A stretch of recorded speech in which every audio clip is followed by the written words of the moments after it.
ಐಸಿರಿ ಟುಡೆಯ ಎಲ್ಲ ವೀಕ್ಷಕರಿಗೂ ಸ್ವಾಗತ. ನೀವು ನೋಡ್ತಾ ಇದ್ದೀರಾ ಐಸಿರಿ ಹಬ್ಬ. ನಾನು ನಿಮ್ಮ ರೋಹನ್ ಭಾರ್ಗವಪುರಿ. ಇವತ್ತು ನಾವು ಚಿಕ್ಕಮಗಳೂರಿನ ಲಕ್ಯ ಹೋಬಳಿಯಲ್ಲಿರುವಂತಹ ಬಿಳೆಕಲ್ಲಹಳ್ಳಿಯಲ್ಲಿ ಶ್ರೀ ಕೊಲ್ಲಾಪುರದಮ್ಮ ದೇವಿಯ ಒಂದು ಜಾತ್ರಾ ಮಹೋತ್ಸವ ಏನು ನಡೀತಾ ಇದೆ, ಸುತ್ತ 7 ಹಳ್ಳಿಯಿಂದ ಸೇರಿ ನಡೆಸ್ತಾ ಇದ್ದಾರೆ. ಆ ಒಂದು ಜಾತ್ರಾ ಮಹೋತ್ಸವದಲ್ಲಿ ಇಲ್ಲಿನ ಸ್ಥಳೀಯವಾದ ವಿಚಾರಗಳನ್ನು ತಿಳ್ಕೊಳಕ್ಕೆ ಬಂದಿದ್ದೀವಿ. ಹಾಗಿದ್ರೆ ನಮ್ಮ ಜೊತೆ ಊರಿನ ಹಾಗೂ ನಮ್ಮ ಗ್ರಾಮದ ಒಂದು ಹಿರಿಯರು, ಕಿರಿಯರು, ಯುವಕರು ಎಲ್ಲರೂ ಇದ್ದಾರೆ. ಏನು ಹೇಳ್ತಾರೆ ಕೇಳೋಣ ಬನ್ನಿ.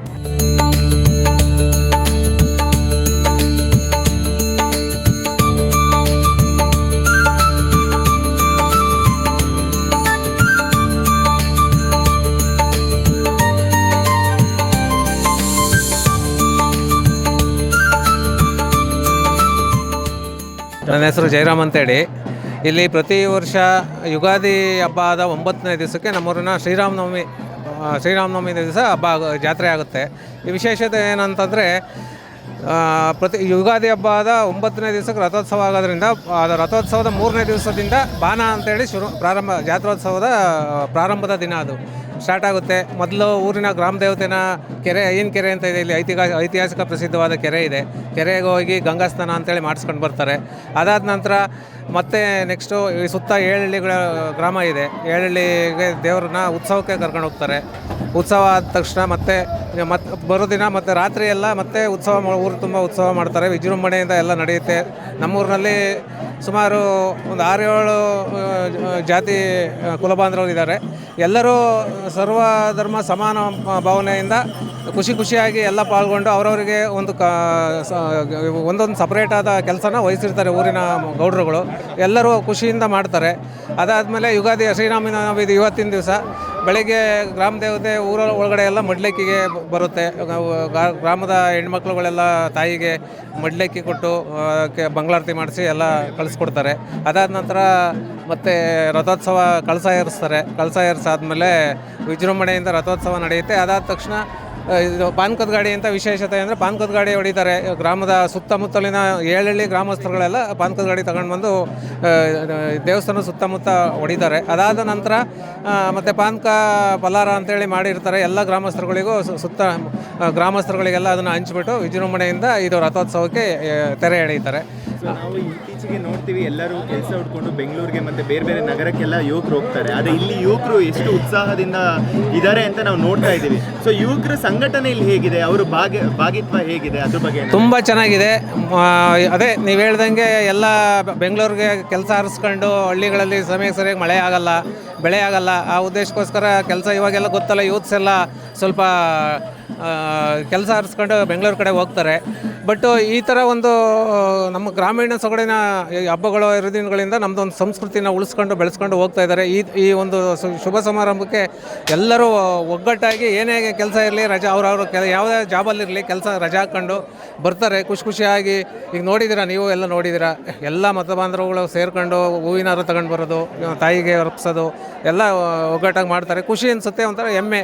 ನಮ್ಮ ನಿಮಗೆ ಗೊತ್ತಲ್ಲ, ನಮ್ಮ ಇಂಡಿಯಾದು ಕಲ್ಚರ್ ಏನಂದರೆ ಹಳ್ಳಿಯಲ್ಲೇ ಇರೋದು. ಅದೆಲ್ಲ ತುಂಬ ಖುಷಿಯಾಗುತ್ತೆ, ಹೆಮ್ಮೆ ಅನಿಸುತ್ತೆ ನಾವು ಹಳ್ಳಿಯಲ್ಲಿ ಇರೋದಕ್ಕೆ. ಹಳ್ಳಿ ಜೀವನ ತುಂಬ ಒಳ್ಳೆ ಜೀವನ.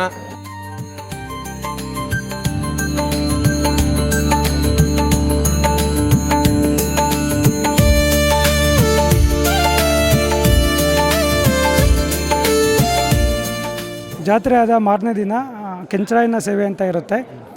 ತುಂಬ ಚೆನ್ನಾಗಿ ಅದ್ದೂರಿಯಿಂದ ನಡೆಸ್ಕೊಡ್ತೀವಿ. ಈ ವರ್ಷ ಸಾಟರ್ಡೆ ಬಂದಿರೋದ್ರಿಂದ, ಶನಿವಾರ ಬಂದಿರೋದ್ರಿಂದ ಈ ವರ್ಷ ವೀಕೆಂಡ್ ಇದಾಗಿ ನೆಕ್ಸ್ಟು ಸಂಡೇಗೆ ಇದಾಗಿ ಪೋಸ್ಟ್ಪೋನ್ ಆಗಿದೆ. ಇವತ್ತು ಶುಕ್ರವಾರ ಇದೆ. ನಿಮಗೆ ಗೊತ್ತಲ್ಲ, ಸಾಂಗಲೆ ಇವರು ನಮ್ಮ ಜೋಗಿ ಪ್ರೇಮ್ ಅವ್ರು ಬರ್ದಿರಲ್ಲ, ಸೋಮವಾರ ಶನಿವಾರ ಕುರಿಕೋಳಿನ ಕುಯ್ಯಂಗಿಲ್ಲ ಅಂತೇಳಿ. ಆ ಥರ ಸಾಟರ್ಡೆ ಬಂದಿರೋದ್ರಿಂದ ನಾಳೆ ಹಬ್ಬ ಮಾಡಲ್ಲ. ಏನಂದರೆ ನಾನ್ ವೆಜ್ ಹಬ್ಬ ಇರುತ್ತೆ, ಕೆಂಚರಾಯನ ಸೇವೆ ಅಂತೇಳಿ. ನಾಳೆ ಎಲ್ಲ ಗ್ರಾಮಸ್ಥರುಗಳು ಸೇರಿ ನಮ್ಮ ಊರಿನ ಕಲ್ಯಾಣಿ ಇದೆ ಕೆಳಗಡೆ, ಅಲ್ಲಿಂದ ಓಕಳಿ ಅಂತ ಹೇಳಿ ಉತ್ಸವ ಮಾಡ್ಕೊಂಡು ಬರ್ತಾರೆ. ವಿಜೃಂಭಣೆಯಿಂದ ಮಾಡ್ತಾರೆ. ಏನೋ ಖುಷಿ, ಎಲ್ಲ ಹಳ್ಳಿ ಖುಷಿಯಾಗಿ ಮಾಡ್ತಾರೆ. ಅದಾದ ನೆಕ್ಸ್ಟ್ ಡೇ ಸಂಡೇ ಮತ್ತು ಕೆಂಚರಾಯನ ಸೇವೆ ಅಂತ ಇರುತ್ತೆ. ಎಲ್ಲ ಸಂಬಂಧಿಕರುಗಳೆಲ್ಲ ಬರ್ತಾರೆ ದೂರದಿಂದ ಎಲ್ಲ. ಮೋಸ್ಟ್ಲಿ ಇವತ್ತು ಕಡಿಮೆ ಇದ್ದಾರೆ ಜನಸಂಖ್ಯೆ, ಕಾರಣ ರಜೆ ಇರಲ್ಲ, ಇಯರ್ ಎಂಡ್ ಇರುತ್ತೆ, ಸ್ಕೂಲ್ ಎಕ್ಸಾಮ್ಸ್ ಇದೆ, ಹಾಗಾಗಿ ಬಂದಿಲ್ಲ. ಸ್ವಲ್ಪ ಜನಸಂಖ್ಯೆ ಕಡಿಮೆ ಇದೆ ಇವತ್ತು. ಸಂಡೇ ಸಖತ್ ಕ್ರೌಡ್ ಇರುತ್ತೆ. ತುಂಬ ಚೆನ್ನಾಗಿರುತ್ತೆ. ಹೆಮ್ಮೆ ನಮಗೆ ಹೇಳ್ಕೊಳ್ಳೋಕ್ಕೆ, ನಮ್ಮೂರಲ್ಲಿ ಇಷ್ಟೊಂದು ವಿಜೃಂಭಣೆಯಿಂದ ಜಾತ್ರೆ ಮಾಡ್ತೀವಿ.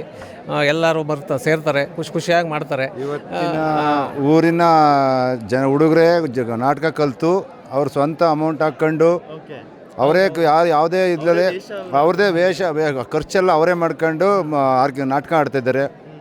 ಅವರಿಗೆ ಅಭಿನಂದನೆ ಸಲ್ಲಿಸಬೇಕು. ಪಾತ್ರ ಮಾಡ್ತಾ ಇದ್ದೀರಾ? ನಿಮ್ಮ ಮನೆಯಿಂದ ಯಾರೂ ಇಲ್ಲ, ನಮ್ಮಲ್ಲಿ ಯಾರೂ ಮಾಡ್ತಿಲ್ಲ. ನಮ್ಮೂರು ಹುಡುಗರೇ, ನಮ್ಮ ಸ್ನೇಹಿತರುಗಳೇ ಮಾಡ್ತಾ ಇದ್ದಾರೆ. ಅವ್ರು ಸ್ವಂತ ದುಡ್ಡು ಹಾಕ್ಕೊಂಡು, ನಾವು ಯಾರೂ ಏನೂ ದುಡ್ಡು ಕೊಟ್ಟಿಲ್ಲ. ಅವರವರ ವೈಯಕ್ತಿಕವಾಗಿ ಅವ್ರು ಮಾಡ್ತಾಯಿದ್ದಾರೆ. ನಾಳೆ ಒಂದು ಆರ್ಕೆಸ್ಟ್ರಾ ಇದೆ, ಅದನ್ನೆಲ್ಲರೂ ಸ್ಪಾನ್ಸರ್ಡ್ ಮಾಡಿದ್ದಾರೆ ಎಲ್ಲರೂ.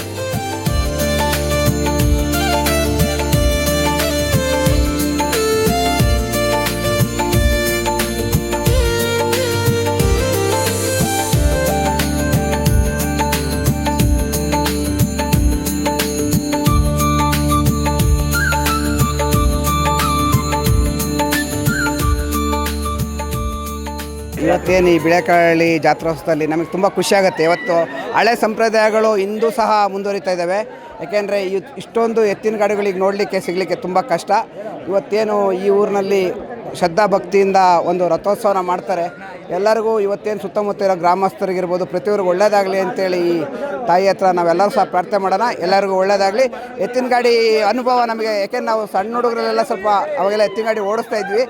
ಈಗ ನಮಗೆ ಸ್ವಲ್ಪ ಮಧ್ಯದಲ್ಲಿ ಗ್ಯಾಪ್ ಆಗಿದೆ. ಬಟ್ ಇದು ತುಂಬ ಖುಷಿಯಾಗಿದೆ. ಇವತ್ತು ನಾವು ಎತ್ತಿನ ಗಾಡಿ ಓಡಿಸ್ತಾ ಇರೋದು ತುಂಬ ಖುಷಿ ಅನ್ನಿಸ್ತಾ ಇದೆ ನಮಗೆ.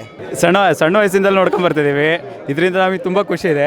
ಏನು ಅಂತಂದರೆ ಲೈಕ್ ಊರಲ್ಲೆಲ್ಲ ಪೂರ್ತಿ ಜಾತ್ರೆಯಲ್ಲಿ ಅವರವರ ಎತ್ತುಗಳು ಮತ್ತು ಭಕ್ತಿಗೋಸ್ಕರ ಓಡ್ತಾ ಇರೋದು.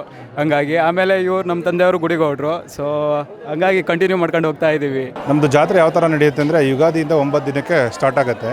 ರಾಮನವಮಿ ಬರುತ್ತೆ, ಅವಾಗ ಸ್ಟಾರ್ಟ್ ಆಗುತ್ತೆ. ಅದರಲ್ಲಿ ಏನು ನಮ್ಮದು ಇದಾಗುತ್ತೆ ಅಂದರೆ ಫಸ್ಟು ಬಾನ ಅಂತ ಆಗುತ್ತೆ. ಬಾನದಲ್ಲಿ ಕೆರೆಗೆ ಹೋಗ್ಬಿಟ್ಟು ಕೆರೆಯಲ್ಲಿ ಗಂಗಾ ಸ್ನಾನ ಮಾಡಿಸ್ಕೊಂಡು ಬಂದು ಊರಲ್ಲಿ ಊರು ಸುತ್ತರ್ದು ಊರು ಮೆರವಣಿಗೆ ಆಗಿ ಅದಾದಮೇಲೆ ಅವತ್ತಿಗೆ ಬಾನದ ದಿನ ಕಂಪ್ಲೀಟ್ ಆಗುತ್ತೆ. ಅದಾದಮೇಲೆ ನಮ್ಮದು ಏಳಹಳ್ಳಿ ಗ್ರಾಮ ಬರುತ್ತೆ. ಏಳಹಳ್ಳಿ ಗ್ರಾಮಕ್ಕೂ ದೇವರು ಚರ ಹೋಗ್ಬಿಟ್ಟು ಏಳಹಳ್ಳಿಲೂ ಪ್ರತಿ ಹಳ್ಳಿಗೂ ಹೋಗಿ ಉತ್ಸವ ಮಾಡಿಕೊಂಡು ಮಡ್ಲಕ್ಕಿ ತೊಗೊಂಡು ಊರಿಗೆ ಬಂದಾದಮೇಲೆ ಊರಲ್ಲಿ ಚರ ಆದಮೇಲೆ ಮಾರನೇ ದಿವಸ ರಥೋತ್ಸವ ಆಗುತ್ತೆ. ರಥೋತ್ಸವದಲ್ಲಿ ಎಲ್ಲ ಏಳಹಳ್ಳಿ ಗೌಡ್ರುಗಳೆಲ್ಲ ಹಾರ ತಗೊಬೋದು, ಊರವರೆಲ್ಲರೂ. ಅದಾದಮೇಲೆ ಎಲ್ಲರೂ ಹಾರ ತಗೊಬರ್ತಾರೆ. ಗೌಡ್ರುಗಳು ಪ್ರತಿ ಹಳ್ಳಿಗಳಿಂದನೂ ಹಾರ ತಗೊಬರ್ತಾರೆ. ಎಲ್ಲ ತಗೊಬಂದಾದಮೇಲೆ ತೇರಿಗೆ ಹಾಕಿಬಿಟ್ಟು, ತೇರಿಗೆ ಹಾಕಿದ್ಮೇಲೆ ಹರಾಜಾಗುತ್ತೆ ನಮ್ಮೂರಲ್ಲಿ. ಹರಾಜಾದಮೇಲೆ ಮಂಜಣ್ಣ ಅಂತೇಳಿ ಬಿಳಿಕಲ್ಲಳ್ಳಿ ನಮ್ಮೂರವರೇ 1,51,000ಕ್ಕೆ ಹಾರ ಕುಕ್ಕೊಂಡಿದ್ದಾರೆ ಅವರು. ಅದಾದಮೇಲೆ ಈಗ ಪಾನ್ಕನ್ ಗಾಡಿ ಹೊಡಿತಾರೆ. ಗಾಡಿ ಹೊಡೆದ ಮೇಲೆ ನಮ್ಮೂರಲ್ಲಿ ಇದೇ ಸ್ವಲ್ಪ ಅದ್ದೂರಿಯಾಗಿ ನಡೆಯುತ್ತೆ. ಗಾಡಿದು ಕಮ್ಮಿ ಅಂದರೆ 40 ಗಾಡಿ ಮೇಲೆ ಓಡಾಡ್ತಿದೆ, ಊರಲ್ಲಿ ಓಡ್ತಾರೆ. ಸೊ ಇನ್ನೊಂದು ಏನು ಅಂತಂದರೆ ಯಾವ ಊರಲ್ಲೂ ಎತ್ತು ಕಟ್ಟಿಲ್ಲ ಅಂತಾರೆ. ಆದರೆ ಇವತ್ತು ನಮ್ಮೂರಲ್ಲಿ ಅದೇ ಥರ ಅಷ್ಟೇ ಎತ್ತುಗಳು ಇವತ್ತು ಇದ್ದಾವೆ ನಮ್ಮೂರಲ್ಲಿ. ಅದೊಂದು ತುಂಬ ಸಂತೋಷದಿಂದ ಹೇಳ್ಕೊತೀನಿ. ಅದಾದಮೇಲೆ ನಮಗೆ ಶನಿವಾರ ಗ್ಯಾಪ್ ಬಂದಿದೆ. ಅದಕ್ಕಿಂತ ಇನ್ನೊಂದಾಗಿ ಊರವರೇ ಎಲ್ಲ ನಾಟಕ ಮಾಡ್ತಿದ್ದಾರೆ. ನಾಟಕ ಅಂದರೆ ಎಲ್ಲರಿಗೂ ಅವ್ರವ್ರಿಗೆ ಒಂದೊಂದು ಜವಾಬ್ದಾರಿ ತೊಗೊಂಡು ಅವ್ರವ್ರ ಪಾತ್ರ ಎಲ್ಲ ಮಾಡಿಕೊಂಡು ಮಾಡ್ತಿದ್ದಾರೆ. ಇವತ್ತು ಸಂಜೆ ಇವತ್ತು ನಾಟಕ ಆಗುತ್ತೆ. ನಮಗೆ ಇವತ್ತು ಶುಕ್ರವಾರ ಬಂದಿರೋದ್ರಿಂದ ನಾಳೆ ಕೆಂಚರಾಯ ಸ್ವಾಮಿ ಮಾಡೋಕ್ಕಾಗಲ್ಲ. ಹಂಗಾಗಿ ಶನಿವಾರ ಗ್ಯಾಪ್ ಇದೆ. ಗ್ಯಾಪ್ ಆದಮೇಲೆ ನಾವು ಭಾನುವಾರ ಎಲ್ಲ ಕುರಿ ಕಡ್ದು ಎಲ್ಲ ಕೆಂಚಪ್ಪನ ಸೇವೆ ಮಾಡಿ ನಮ್ಮೂರ ಜಾತ್ರೆನ ನಾವು ಮುಗಿಸ್ಕೊಡ್ತೀವಿ.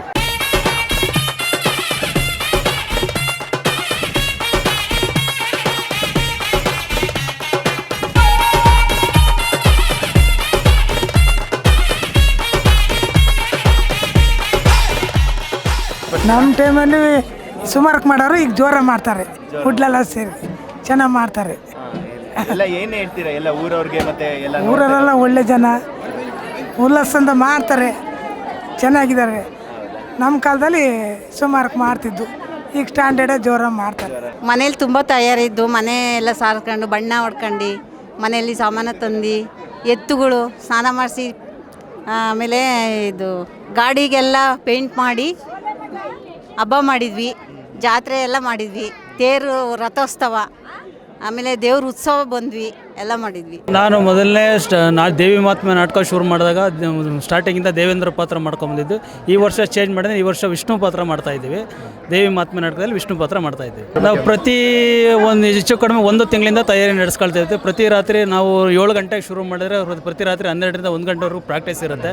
ಪ್ರಾಕ್ಟೀಸಲ್ಲಿ ತಯಾರಿ ಮತ್ತು ಮಾಸ್ಟರ್ಗಳಿರ್ತಾರೆ. ನಮಗೆ ಹಾಡುಗಳು ಹೇಳ್ಕೊಡೋದಾಗಲಿ, ಡೈಲಾಗ್ಗಳು ಹೇಳ್ಕೊಡೋದಾಗಲಿ ಮಾಸ್ಟರ್ಗಳು ಹೇಳ್ಕೊಡ್ತಾ ಇರ್ತಾರೆ. ಅದ್ರ ಪ್ರಕಾರ ನಾವು ಕಲಿತಾ ಇರ್ತೀವಿ. ಮಕ್ಕಳಿಗೆ ಏನು ಅಂತಂದರೆ ಹಿಂದಿನ ಕಾಲದಲ್ಲಿ ದೇವರ ಭೂಮಿ ಏನಿತ್ತು, ಆ ಮಹಿಷಾಸುರ ಅಂದ್ರೇನು, ದೇವಿ ಅಂದ್ರೇನು, ಮಹಿಷಾಸುರ ಮರ್ದಿನಿ ಅಂದರೆ ಅದರೊಳಗಿರೋ ಪಾತ್ರಗಳು ಯಾವ್ಯಾವ ರೀತಿ ಇರುತ್ತೆ, ದೇವಿ ಪ್ರಪಂಚ ಈ ಭೂಮಿ ಯಾವ ರೀತಿ ಉದ್ಭವ ಆಯಿತು ಅನ್ನೋದೆಲ್ಲ ನಾಟಕದಲ್ಲಿ ಬರುತ್ತೆ. ಅದನ್ನು ಮಕ್ಕಳಿಗೆ ತೋರಿಸಿದಾಗ ನಮ್ಮ ಪೌರಾಣಿಕದಲ್ಲಿ ಏನೇನು ಬರುತ್ತೆ, ನಮ್ಮ ಮನುಷ್ಯನ ಜನ್ಮ ಯಾವ ರೀತಿ ಬಂತು, ಈ ಭೂಮಿ ಹಿಂಗೆ ಉದ್ಭವ ಆಯಿತು ಅನ್ನೋದು ಈ ನಾಟಕದ ಸಾರಾಂಶ ಇರುತ್ತೆ. ಸ್ಟಾರ್ಟಿಂಗ್ ಇದು ನಮ್ಮದು ಮಂಗಳವಾರದಿಂದ ಸ್ಟಾರ್ಟ್ ಆಯಿತು. ಮಂಗಳವಾರದಿಂದ ಬಾನಕ್ಕೆ ಜಾಂಡೆಗಣ ಏರಿಸೋದು ಮೊದಲನೇದು. ಆಮೇಲೆ ಬುಧವಾರ ಗುರುವಾರದಿಂದ ಚರ ಉತ್ಸವ ಅಂತ ನಮ್ಮದು 7 ಹಳ್ಳಿ ಏನಿದೆ, 7 ಹಳ್ಳಿ ನಮ್ಮದು ಬಿಳಿಕರಹಳ್ಳಿ, ಇದು ಉದ್ದೇಬರಹಳ್ಳಿ, ಹೊಸಹಳ್ಳಿ, ತಡಬೇನಹಳ್ಳಿ, ಸರಪನಹಳ್ಳಿ, ಗುಂಗ್ರಹಳ್ಳಿ, ಶ್ರೀನಿವಾಸಪುರ. ಈ ಶ್ರೀನಿವಾಸ 3 ಹಳ್ಳಿಗೆ ನಮ್ಮ ದೇವರು ಹೋಗಿ ಅಲ್ಲಿ ಉತ್ಸವ ಮಾಡ್ಕೊಂಡು ಬರುತ್ತೆ. ಬಂದಮೇಲೆ ತವ್ರ ಮನೆ ಅಂತ ಶ್ರೀನಿವಾಸಪುರದಲ್ಲಿದೆ. ಶ್ರೀನಿವಾಸಪುರದ ಅಲ್ಲಿ ಮೊದಲಿಗೆ ತಗೊಂಡು ಅಲ್ಲಿಂದ ಬರುತ್ತೆ. ಬಂದಮೇಲೆ ಮತ್ತೆ ಮಧ್ಯಾಹ್ನ ಮುಡ್ಲಕ್ಕಿ ಉತ್ಸವ ಅಂತ ಎಲ್ಲ ದೇವರುಗಳನ್ನ ಕರ್ಕೊಂಡು ಹೋಗಿ ಮಾಡಿ ಎಲ್ಲ ಮತ್ತೆ ಇಲ್ಲಿಗೆ ಬಂದು ಆವಾಗ ನಮ್ಮದು ಕಲ್ಕಟ್ಟೆ ಇದೆ. ಆ ಕಲ್ಕಟ್ಟೆಯಲ್ಲಿ ನಮ್ಮದು ಪಾನಕ ಪಲಾರ ಶ್ರೀರಾಮನವಮಿನೂ ಮಾಡ್ತೀವಿ. ರಾಮನವಮಿ ಇವತ್ತು ಶ್ರೇಷ್ಠ ಅಲ್ವಾ, ಅದನ್ನು ಸೇರಿಸಿ ಜೊತೆಯಲ್ಲಿ ಮಾಡ್ತೀವಿ. ಆಮೇಲೆ ಇದು ಆದ ನಂತರ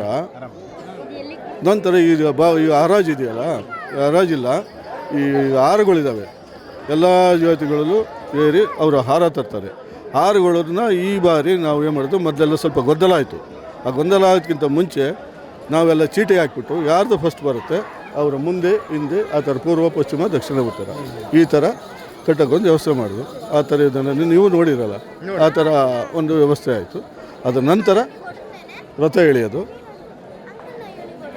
ಅಲ್ಲಿ ಮೇಲೆ ನಿಂಬೆಹಣ್ಣು ಇದೆಯಲ್ಲ, ಕಳಸಕ್ಕೆ ನಿಂಬೆಹಣ್ಣು ಹೊಡೆಯೋದು, ಅದ್ರ ಜೊತೆನೂ ಪಾನಕ ಬಂಡಿ ಮಾಡೋದು. ಇದು ನಮ್ಮ ವೈಶಿಷ್ಟ್ಯ ಈ ಊರಿದ್ದು.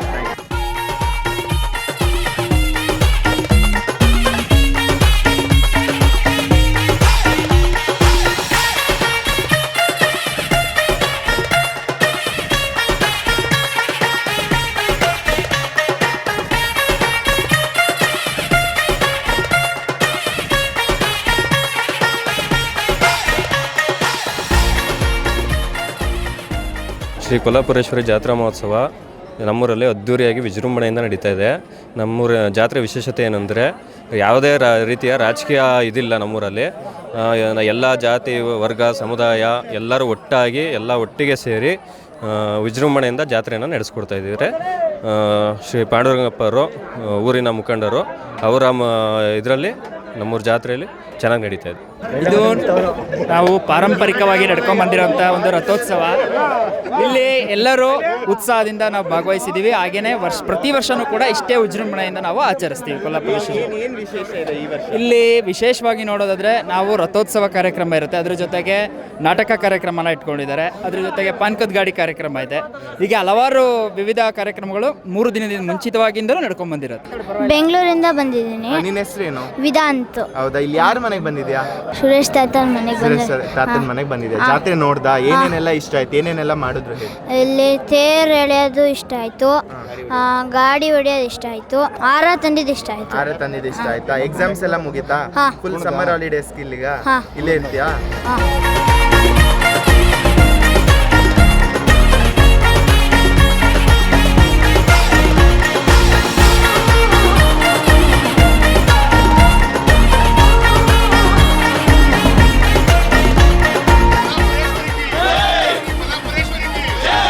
ನೋಡಿದ್ರಲ್ಲ ವೀಕ್ಷಕರೇ, ಇಷ್ಟೊತ್ತು ನಾವು ಚಿಕ್ಕಮಗಳೂರಿನ ಲಕ್ಯ ಹೋಬಳಿ ಹತ್ತಿರ ಇರುವಂತಹ ಬಿಳೆಕಲ್ಲಹಳ್ಳಿಯಲ್ಲಿ ಶ್ರೀ ಕೊಲ್ಲಾಪುರದಮ್ಮ ದೇವಿಯ ಜಾತ್ರಾ ಮಹೋತ್ಸವದಲ್ಲಿ ಏನೆಲ್ಲ ತಯಾರಿ ಮಾಡಿದ್ರು, ಏನೆಲ್ಲ ವಿಶೇಷತೆ ಇದ್ವು.